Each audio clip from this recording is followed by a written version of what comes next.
According to the CDC, 9 out of 10 children eat too much salt and sodium in their daily meals, mainly from processed foods. This increases their chances of developing high blood pressure, diabetes, and heart disease. Our goal is to present some fun and easy ways to make meals healthier, tastier, and appealing without adding salt or sodium. Let's take a moment to learn how to prepare some healthy food for a healthy future.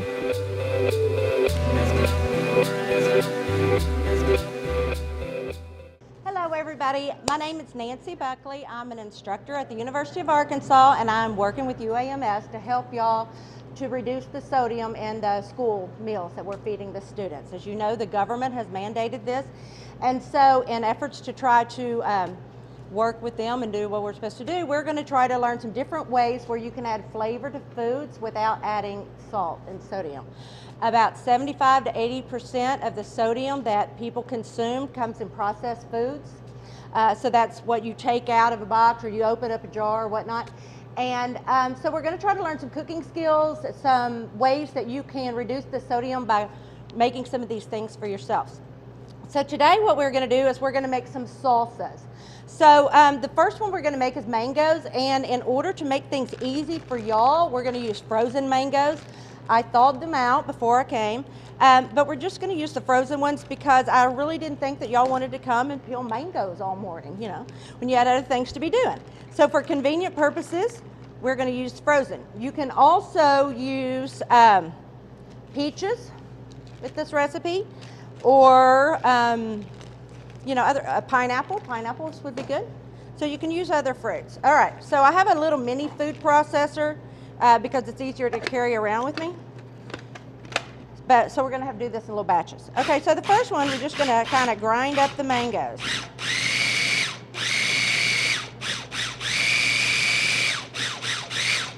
Mangoes are very high in vitamin A, vitamin C, so this adds some nutrients, fiber as well, adds some nutrients without adding sodium. All right, so I'm going to take some of this out. I'm going to continue to process it.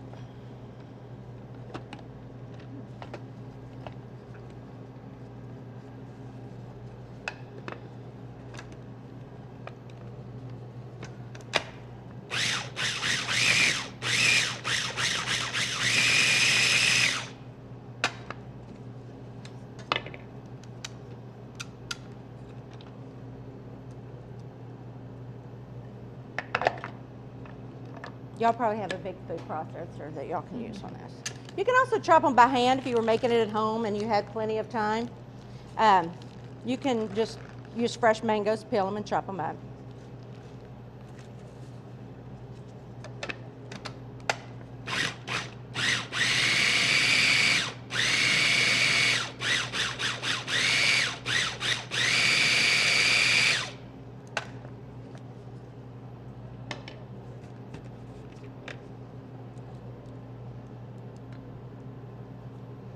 Okay, now we're going to chop an onion. So I'm going to show y'all how to chop an onion to a medium dice. So this is an onion. This is how the onion grows in the ground. See, here are the roots, and this is where you would have a stem. A lot of times if you let it go for a long time, it's in your garden, it'll get a big tall stem and have a pretty flower on top. But when you're cutting things like this, you want to have flat surfaces because flat surfaces make it more stable, and the onion is less likely to kind of rock around and slip. So we're going to cut off the ends, and then we're going to cut it down the center. So we're going to cut from the root end down towards the stem end. Now if you were cutting for onion rings, or if you were wanting to put it on a hamburger or something like that and you actually wanted the rounds, you would go ahead and cut it this way. Okay, so here's where your roots were, here's where your stems, you'd cut it this way. But that's not what we're going to do today. We're going to do it to a medium dice. So we're going to cut it in half, and we're just going to peel off this little outer skin from the onion. Okay, and then we're going to slice it. And so when we slice it, you want to slice from the stem end back towards the root end, but you don't want to cut all the way through because you want it to stay together. It's less likely to slide around, and you're going to get more even pieces, more even cuts. When it starts sliding around, then you're trying to chop it, and the onion, you're going to get very uneven pieces. It's important when you're cutting vegetables to try to keep them at the same size. It looks better, and it also, if you're going to cook them or something, they're going to cook at the same rate. And so you won't have some pieces that are overcooked and some that aren't.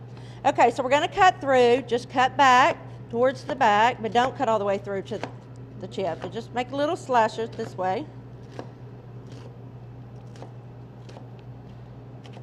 And then you're going to turn it and you're going to cut down this way. If you had a really large onion, you might want to put some cuts in this way. And just try to hold it together and cut down. So if you get towards the end and you do have some pieces sliding around, you can just chop them like this. So you'd gather them together and then you would cut back and forth like this. So you want to hold your hand on one part of the knife. You can do it with a knuckle or you can do it flat. And you're just going to rock it back and forth. So the tip of the blade stays on your cutting board and you move your handle back and forth to cut through. Like that. Okay, but we're going to put this in the food processor. Now you could just toss it in right now the way it is, but what we've discovered by doing these training sessions is that a lot of people say that students don't like onions, and the smaller they are, the more likely they are to eat them. So we're going to kind of put them in the food processor, get them pulsed up, and make them a little bit tinier. Especially in elementary schools. Now in high schools, you may not have that problem. Do y'all students have problems with onions? Have you heard anything? They make any comments? But the kids do like salsa. They think salsa is fun. Okay, this is also going to take a jalapeno pepper. So when I teach at the University of Arkansas, I give little food quizzes and I make my students identify fruits and vegetables and things like that. So one year I did it and I was asking them what seasonal fruits and vegetables you could find in August in Arkansas. And almost every single one of them said an orange. So how many orange trees have you seen growing in Arkansas? None. But they also can't identify things. So one student thought a jalapeno pepper was okra, okay? So this is a jalapeno pepper. Now this is how I cut it to eliminate the seeds. If your students are older, they might like it a little hotter, but if you're dealing with younger students, elementary age or kids, they may want it not to be so hot. So we're just going to cut down the sides of the pepper like this. And you're making little strips. And you're going to have the seeds and the membrane all intact, okay? And you can do this with any kind of pepper. And if you wanted to add the pepper, see, I think this one's going to be kind of hot. I can kind of smell it. They vary. If you want to add more of the membrane to make it hotter, you just add those seeds in that membrane. That's all you do. All right, so I'm just cutting little slits, and then I'm going to take my knife, and I'm going to go back and forth and just do a rough chop on the pepper. And it is also going to go into the food processor.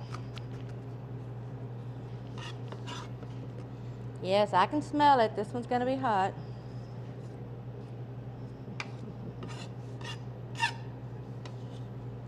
You never can tell with peppers.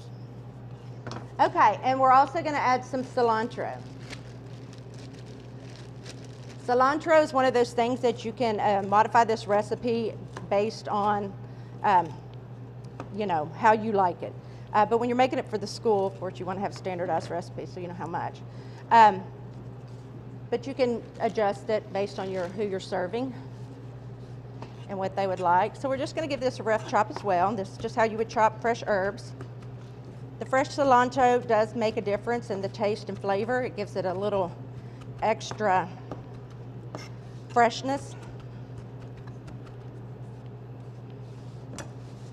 And herbs are a great way to add flavor without adding sodium, as is acid, which right now we're going to add some acid.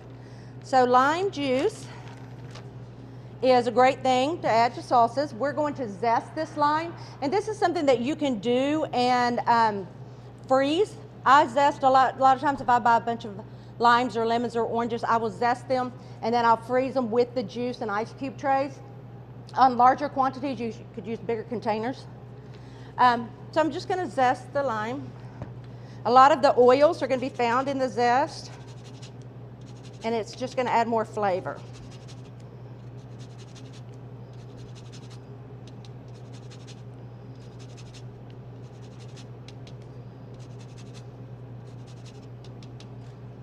So this recipe has less than 1 milligram of sodium. I think it's like 0.7.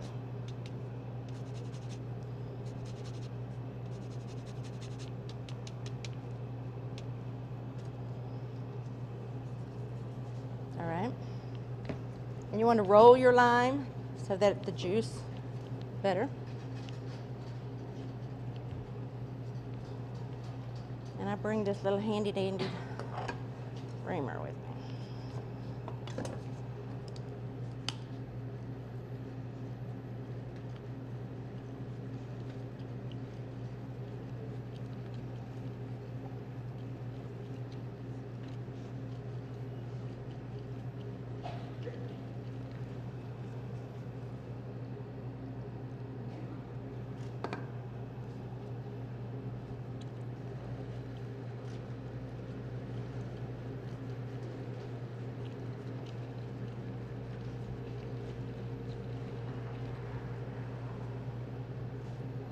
All right, so I'm gonna add a little bit of this back to the food processor because sometimes when you just have herbs and stuff, they will go all to the sides and they don't want to pulse up too much. But we're gonna add a little bit more to it. We're gonna give it a whirl.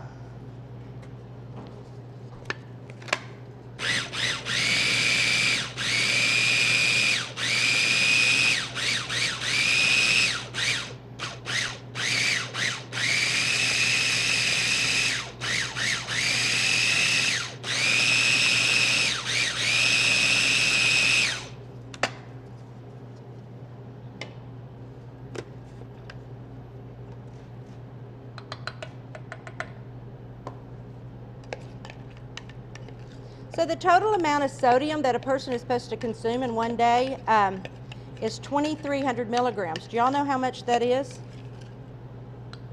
2,300 milligrams of sodium? It's 1 teaspoon. 1 teaspoon. That's it. Doesn't seem like very much if you think about it, does it? Okay, here is the mango salsa. So we are going to give samples to y'all and let y'all try it and see what you think. And let us know if you think it's something that your students would like to, you think your students would eat. Okay, one thing that when we were making this, we were kind of trying to come up with some ideas on how you might use it. And we thought maybe like if you had, somebody said with fish tacos, like if y'all serve fish, to make them a fish taco and put the mango sauce on it, the students would be more likely to eat the fish tacos. But I've made it with like rice and sliced chicken and put it on that, or pork or something like that. So depending on who you're serving, you might come up with some different ways that you could actually introduce this into some of your meals. Okay, now I'm going to show y'all a different salsa. So this is just a red tomato salsa, and it's easier because we made it try to be easier by using no salt added tomatoes. So we use canned tomatoes. You can always make it with fresh if you're making it at home for yourself or something, but I know in the school you're feeding so many students it's very difficult to do. But you could save anywhere between 100 and 200 milligrams of sodium by making this with no salt added tomatoes. And so I'm going to show y'all how easy it is just to make your own salsa. All right, so we're going to use a white onion. You can use a red, white, any kind of onion would be fine, yellow onion. The pepper. Do y'all think this is hotter? Did y'all think it's hot? Did you think this was hotter, Bonnie? Yeah, it was a little spicy. Okay. Well, I could tell, I thought the jalapeno seemed like it was going to be a little bit hotter. I've tried all of them. I'm the She's the official taste tester. Okay, so we're just going to chop the onion, just like we did before, and we're going to make it into a small dice. This one. We're going to try to get this one very fine. We decided it tastes better the smaller the onion is.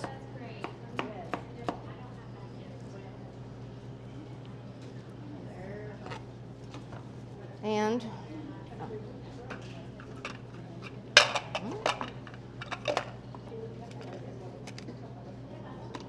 Okay, we're going to open up a can. Like I said, this is no salt added tomatoes, and you can use any kind of tomatoes. It doesn't have to be diced. It can be whole tomatoes, but just make sure that no salt's added. So the difference in sodium, this has 15 milligrams of sodium, and some of the canned tomatoes will have as much as 250 milligrams of sodium. So it's a great way to save that sodium.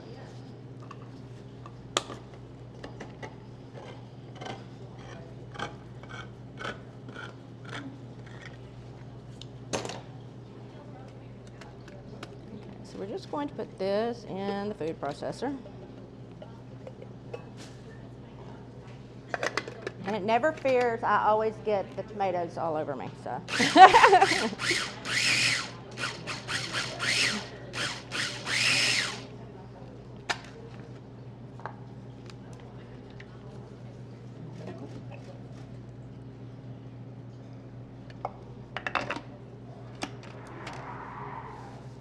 And the onion.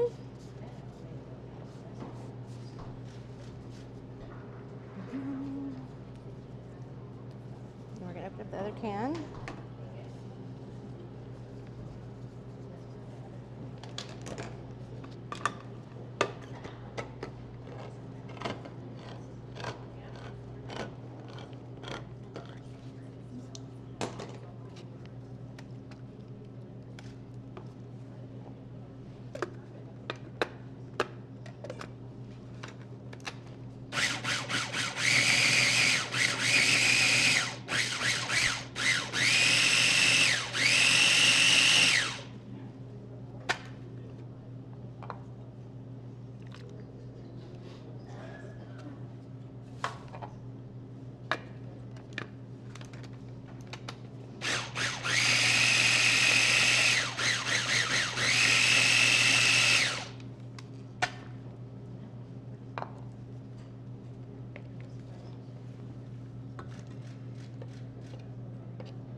Okay, on this recipe we're going to add some garlic, and so I'm going to show you how to take out your anger and frustrations on garlic. Okay, so this is a bulb of garlic, okay? So in lab, when I'm teaching students, and our recipe will call for 2 cloves of garlic, or a clove of garlic. This is a clove. This is not a clove. Do not add 2 of these to the recipe, all right? Or nobody's going to eat your food. So this is a clove of garlic.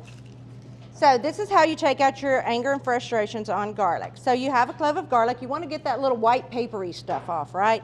So you can lay your knife down. You make sure that the pointed edge is away from you, and you smack it. And there you go. It all comes off. And then you can just chop it up. And we're going to put it in the food processor.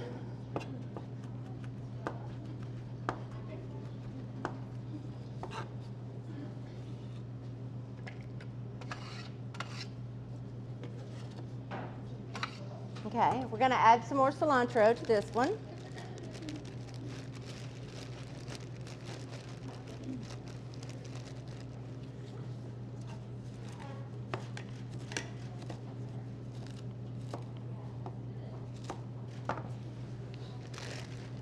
You want to kind of pick out the big stems. There's not too many of them. I'm just going to give it a rough chop.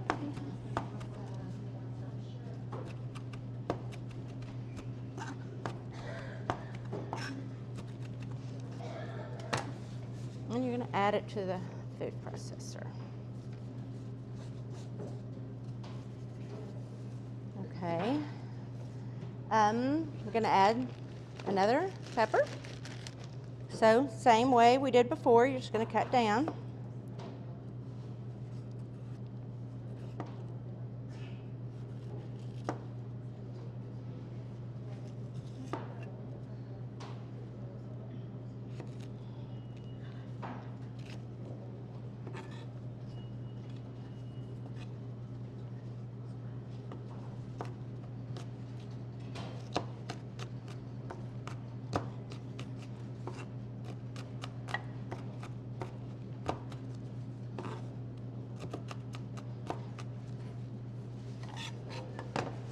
And we're going to add that, and then we are going to add the lime zest. Roll your lime.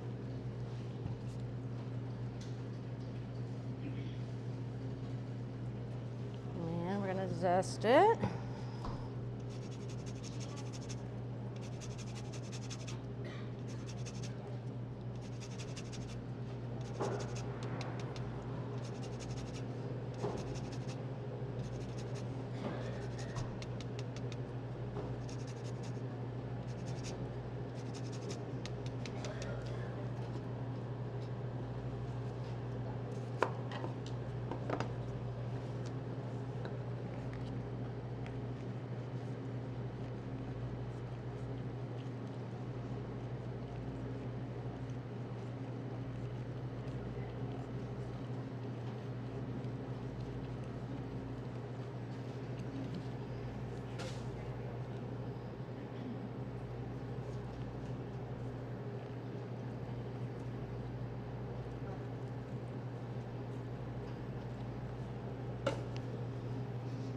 All right, and we're going to add a teaspoon of cumin.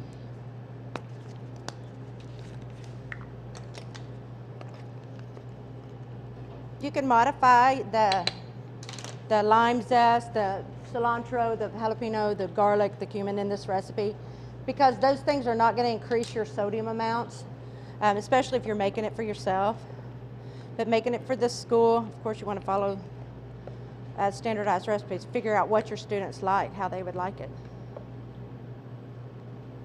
Have some happy students.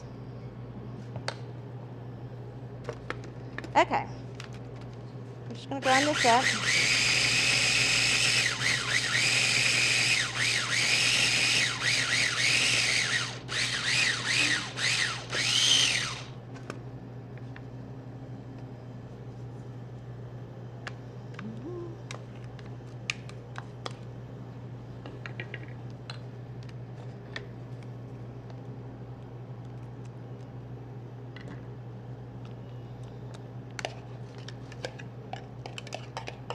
Same as with the one before, if you make it a day ahead of the time, the flavors will develop and it'll probably taste better. So it's easy to make this ahead so you're not last minute rushing to get it done.